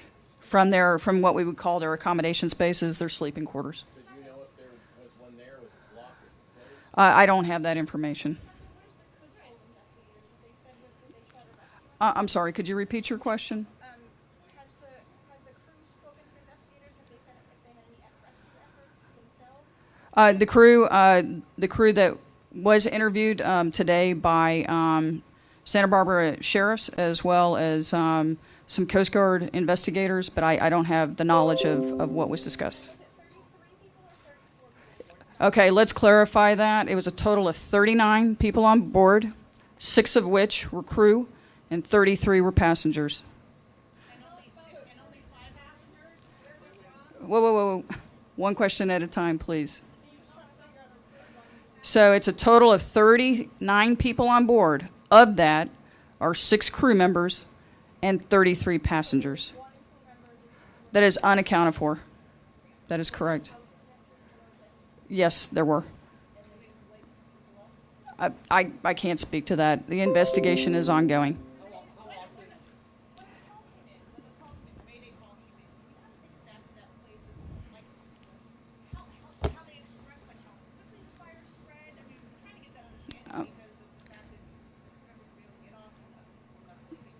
So the Coast Guard Communications Center explained to me that when the call came in, The vessel is already totally engulfed in flames. That's exactly how it was relayed to us.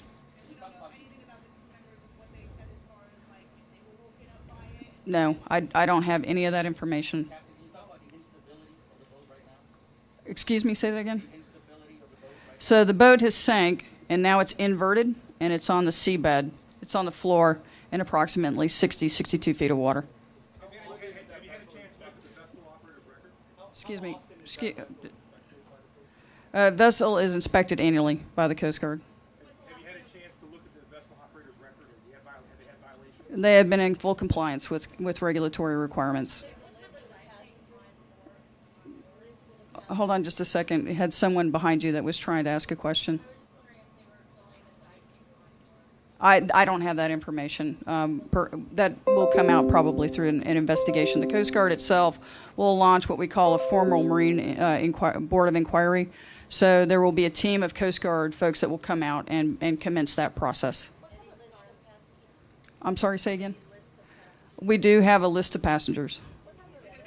Right now, we're working on the next of kin notifications, identification. The Santa Barbara Sheriff Office has the lead on that. So I don't have that answer, and I'm going to go ahead and relinquish my opportunity for somebody else to speak on behalf of this incident. I don't have that information, but we certainly, we can, if you want to meet with our public affairs folks, we will certainly provide that information to you as best as we can. Thank you very much. The question was, is the vessel going to stay at its location or will it be towed in? We're under discussion right now as to how that's going to be handled and what condition the vessel is in, if it could be towed without breaking apart, and whether it should be examined on site versus brought onto shore. So that'll be something that the experts will be dealing with and making recommendations for as we go forward. We don't have a location for that yet. So it was a group. It was billed as a Labor Day trip. I don't believe that they were all from one group. I think there were people from all around Southern California and perhaps further, who were dive enthusiasts who just got on this boat, much like you would get on a fishing boat, where you'd have a few people that you might know, but the rest of the people you wouldn't know, and it's that type of operation.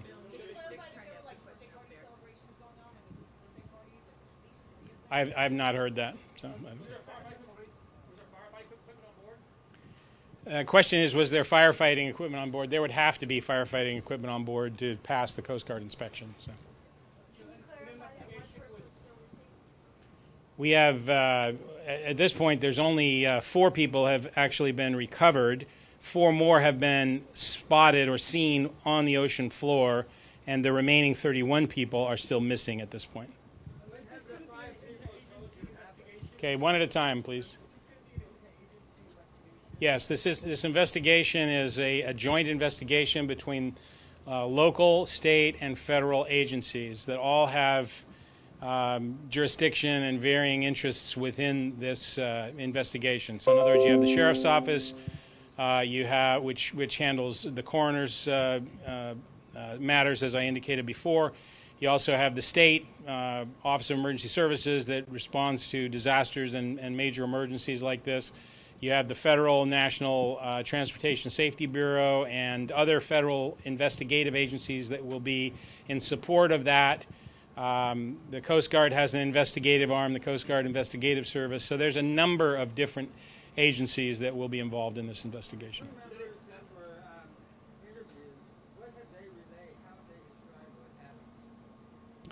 I don't have that information, Nick. The question was, what has the crew relayed or conveyed? The only information that I've got is that we do have some statements from them that the investigators are looking at. We also have the gist of what the initial Mayday call was. Other than that, we don't have any details at this point. The boat is unstable. What it has to be done for allow rescue divers to go inside the vessel? Yeah, I don't know that I can answer that. Question is, if the boat's unstable, what has to be done before rescue divers can go down there? It's only unstable from the standpoint that it's upside down in relatively shallow water with receding tides that are moving it around, essentially.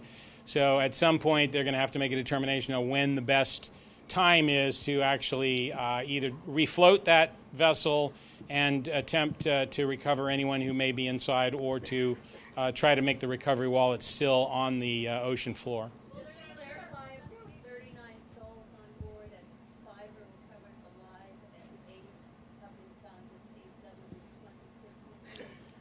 Well, correct. There's the four, just to clarify, we have 4 actual bodies that have been delivered to our Coroner's Bureau.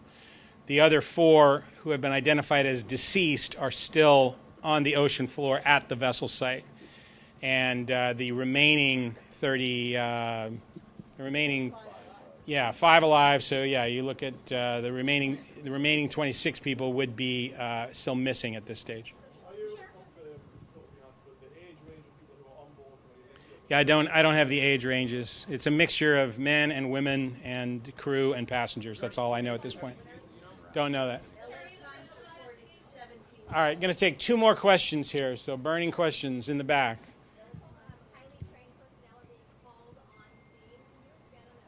So the salvage operation to get the vessel refloated and examined is one that obviously calls for a tremendous amount of expertise.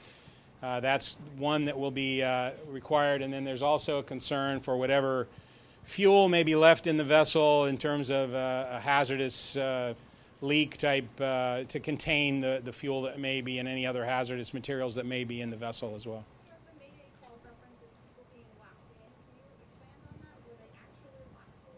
That I don't have that information at all. So. Yeah, we have that is not information that's made its way to us. Well, there's an investigation to determine if there was any criminal activity, but we have no reason to suspect that there was at this point, but we are going to make sure that that's not the case. So that's why we'll be conducting it. Don't have that information for you. Thank you, ladies and gentlemen.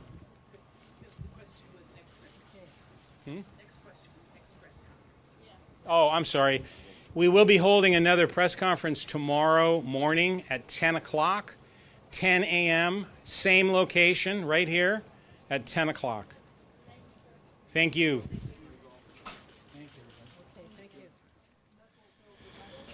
If anybody still has specific questions that they'd like to see me offline about, I'll stay up here and you can ask those questions. I think we've covered just about everything that we have to offer, though. Thank you.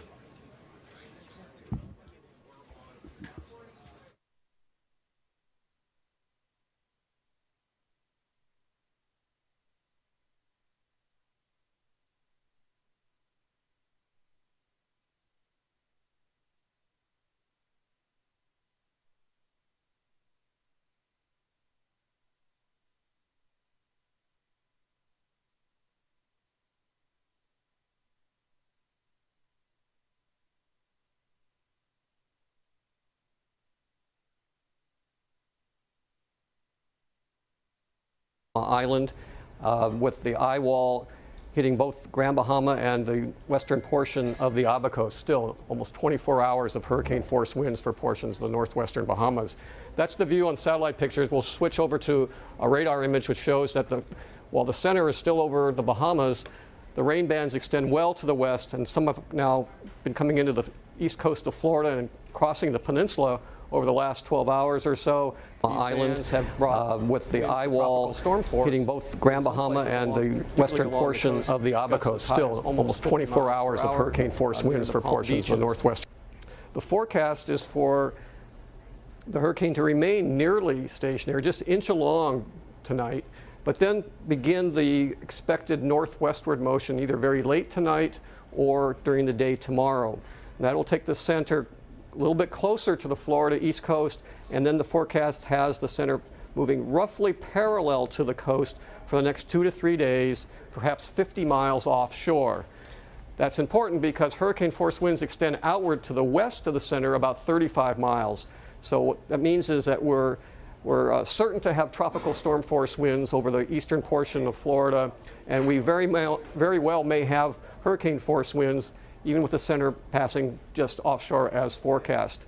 There is a storm surge warning now in effect for much of the Florida East Coast from the central and northeastern part, and a storm surge watch now has been extended as well farther to the north. Hurricane warnings and hurricane watches are in effect for roughly the same locations, which include the Florida East Coast, Georgia, and into South Carolina, where the threat will be increasing later in the week, from Georgia, South Carolina, and up to North Carolina.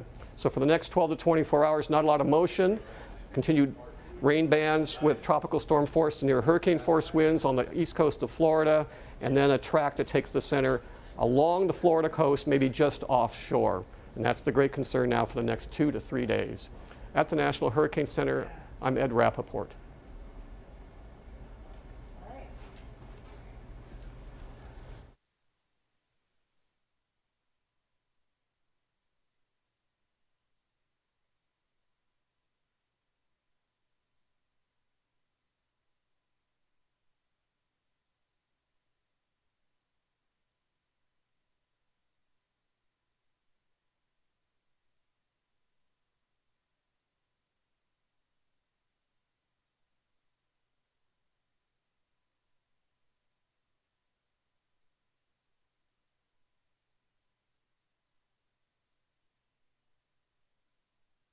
The Hurricane Center and the National Weather Service out of Melbourne, and there was a very slight shift in the track of the storm a little bit east. However, the wind field has grown, so it really didn't do much for us at this point, so we continue to monitor.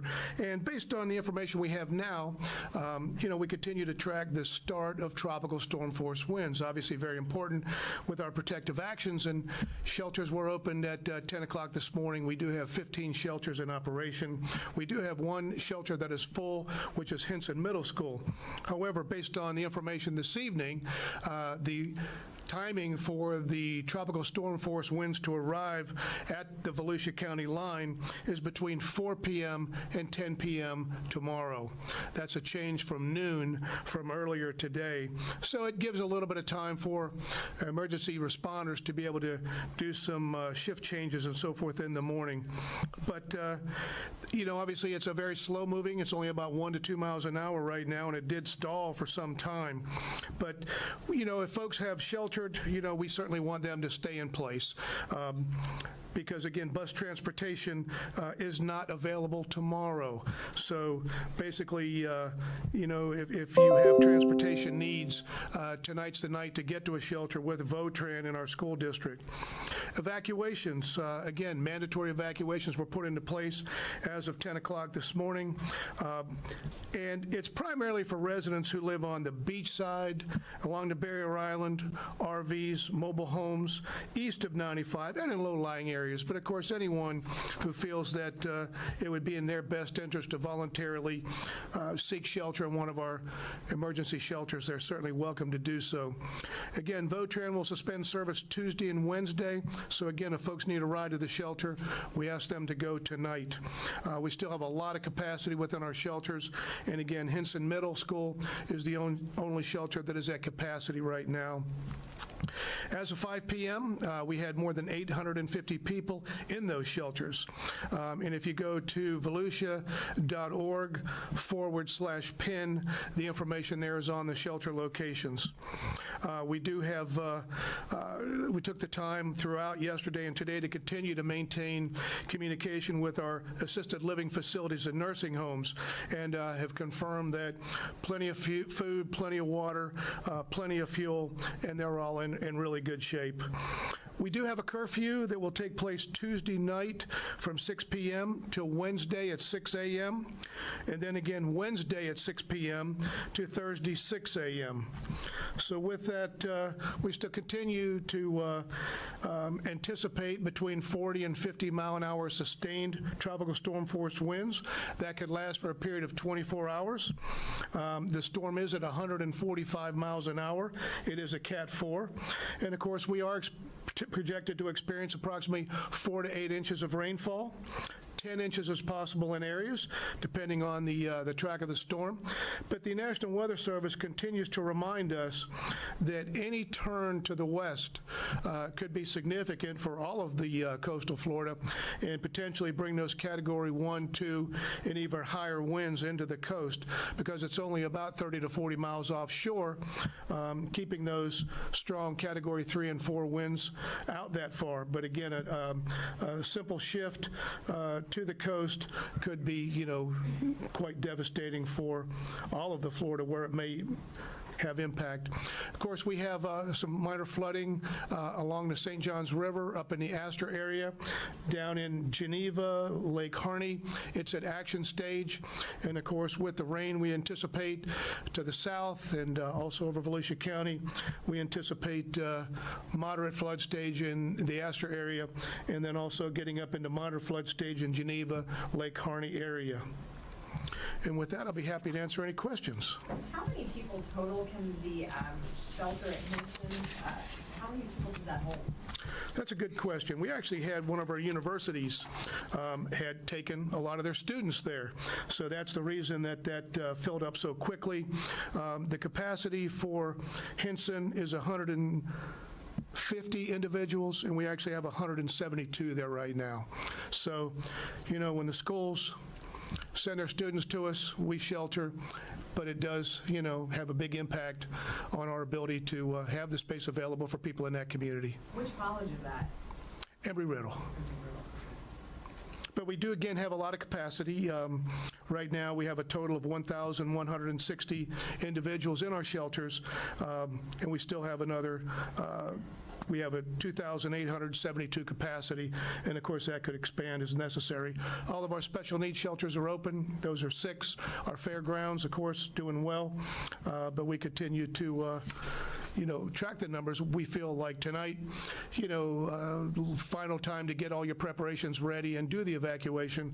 So we anticipate that we'll continue to have folks coming into those shelters through the evening hours and also again tomorrow morning. What types of things do you check the assisted living facilities and the nursing homes for? I'm sorry, say that again. You have been listening to a press conference from the Volusia County EOC, letting everybody know the preps that they are taking up there in that county and what is going to be on tap in the next few hours. We continue to follow what is happening with Hurricane Dorian. Next on the News Edge, Orlando International Airport closing in just a couple of hours. And we are tracking the status of your flights out of here.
All right, good evening, and thanks so much for being here with us on News Now. Christy Larson sitting at the desk here with you as we continue to keep our eyes on Hurricane Dorian, which is a Category 4 storm, and it has definitely been bringing some heat, not only, as you can see already, here to the Florida coastline, but sitting over the Bahamas. It has been a devastating storm. We do have more videos starting to come into our newsroom and from the Bahamas area on the damage that has happened.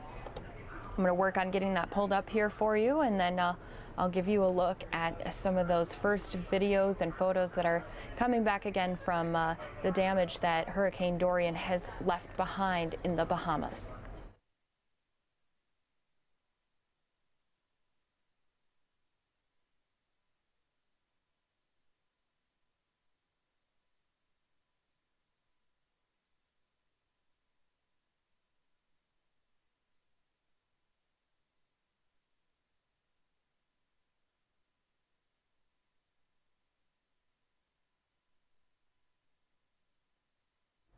All right, taking a look here at just some of the devastation, as I mentioned, that it has been bringing to that area of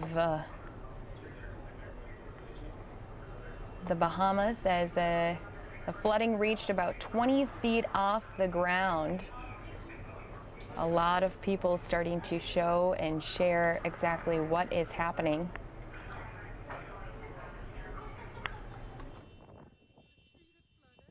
As you can see, power lines are down.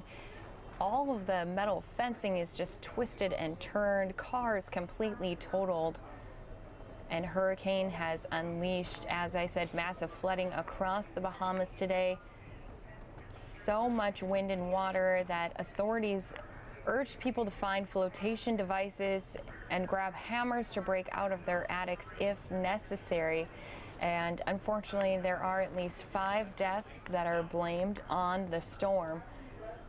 The fearsome Category 4 storm did slow almost to a standstill as it shredded roofs. It hurled cars and forced even rescue crews to take shelter until the onslaught passed. So early Monday, Dorian began a forecast turn to the northwest, which means now it's been tracking on a different path. Still going to have a lot of people on the coastline of Florida and South Carolina and Georgia. They're all going to be feeling the effects even on the edge of Dorian, as winds will be around 145 miles per hour. And it was moving at a crawl, 1 mile per hour. Remained stationary for a little bit.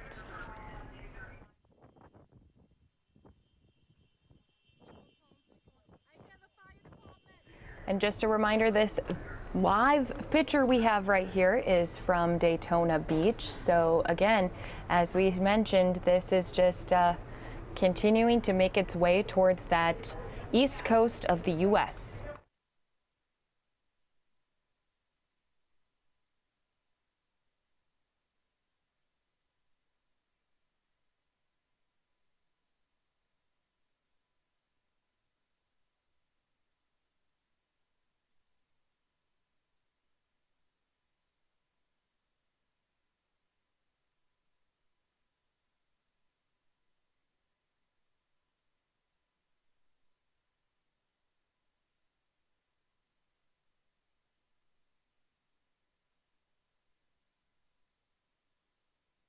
And you can see that the sun is trying to peek through as it starts to go down on that Florida coast.